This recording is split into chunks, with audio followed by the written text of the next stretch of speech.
దర్శించుకోవడం జరిగింది. మీరు చూస్తూ ఉన్నారు, కూటమి ప్రభుత్వం వచ్చాక మరి ఏ విధమైనటువంటి రాజకీయాలు ఈ రాష్ట్రంలో నడుస్తున్నాయనేటువంటి విషయం ప్రతి ఒక్కరు కూడా గమనిస్తూ ఉన్నారు.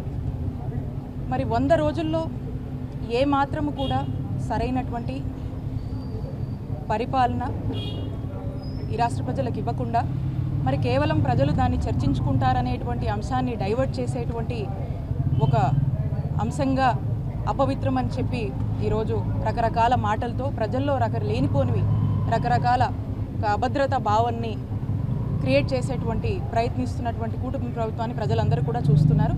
కాబట్టి మేము ఆ భగవంతుడిని ఒక్కటే కోరుకుంటాము, ఖచ్చితంగా ఇలా చేసే వాళ్లకు ఆ భగవంతుడు ఖచ్చితంగా వారికి సరైన ఒక గుణపాఠం ఎప్పటికైనా కూడా ఆ భగవంతుడు వాళ్లకు చెప్తాడనే మేము భావిస్తూ ఉన్నాము.